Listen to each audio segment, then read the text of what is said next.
Ça a coupé, donc je vais reprendre à partir d'ici. Bah, d'ici, et comment dire? Il y aura deux vidéos, quoi. Il y aura la partie 1 et la partie 2. Hein. Alors, ce que je disais par rapport à ça, avec la justice, dans le domaine de la créativité, c'est que, comme je vous le disais, il faut trouver un équilibre entre la lumière et l'obscurité. C'est vraiment arriver à avoir une créativité, une énergie de création, justement une énergie plutôt concrète, d'équilibre, d'accord? On doit trouver un équilibre qui nous permet de créer des choses de façon efficiente et durable. Ouais. Là, on a aussi des notions de justice, donc il y a peut-être euh, des liens avec la justice, des procédures judiciaires qui sont en lien avec votre créativité. Donc, c'est-à-dire que il y a peut-être, je sais pas, des idées que vous devez défendre ou protéger, ou alors des gens qui ont essayé de voler vos idées. Voilà, j'ai l'impression qu'il y a une défense de la propriété intellectuelle. Donc voilà, ça c'est à noter. Avec cette carte, on a une influence. Attendez, je vous dis ça tout de suite. Ah, martienne. Ah ouais. Ah oui, bah oui. Bah attention à l'agressivité, hein. Mais ouais. Je pense que là, c'est nécessaire pour défendre vos idées, ouais, vos projets. J'ai l'impression qu'il va y avoir quelques combats là. Ouais, avec une énergie martienne et la justice, oui, je pense que nous avons droit à des procéduries. Alors, soit contre vous, soit c'est vous qui les mettez en place. À voir, sachant que vous êtes porté par Jupiter, donc planète des choses officielles déjà, et de la chance. Et là, on a le destin qui tourne, donc j'aurais tendance à dire que c'est vous qui allez défendre vos projets. D'accord? Ou alors vous allez tout simplement les défendre de façon officielle.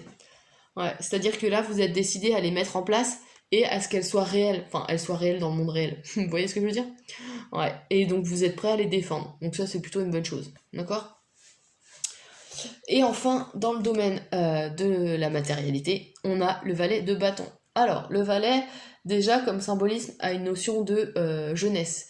Du côté un peu, alors, nouveauté, jeunesse, irresponsabilité, naïveté, voilà. Il y a des choses de cet ordre-là. Donc attention, parce que le valet de bâton, là c'est pareil comme je vous le dis à chaque fois, c'est l'impulsion. Donc ne soyez pas trop irrationnel, ne soyez pas trop impulsif, d'accord? Essayez de calmer votre élan, en tout cas dans le domaine financier ou concret, d'accord?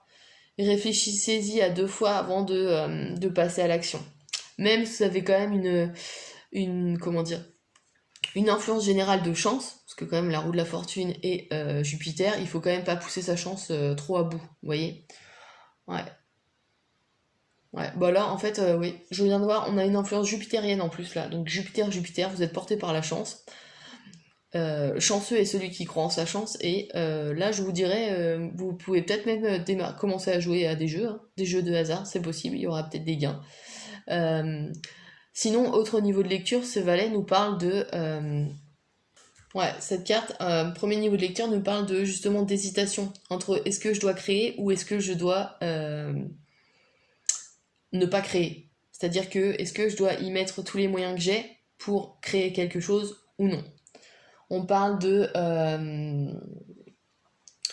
un projet créatif qui doit être affiné aussi, d'accord? Et mené avec persévérance. C'est possible aussi, sachant que, comme je vous l'ai dit, le destin s'en mêle. Donc, pour vous, c'est juste, durant ces 2 semaines, pratiquement, c'est juste de suivre le mouvement, d'accord? Les opportunités qui se présentent, faites-le.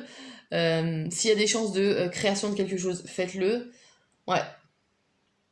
Alors, le côté un peu négatif de cette carte, ce serait les maladresses, d'accord? Un blocage dans les énergies de création, justement, dû à peut-être trop de doutes. Donc, essayez de respirer aussi, de lâcher un peu votre esprit. Euh, ouais, c'est vraiment ça qui se présente ici, sachant qu'on est dans le domaine de la matière et des énergies concrètes. Là, il y a un potentiel de réalisation qui est bon, d'accord? Il faut juste ne pas se laisser submerger par les doutes et à être prêt à créer quelque chose, d'accord? Que ce soit de vos mains, intellectuellement, ou voilà. Et à les défendre, d'accord?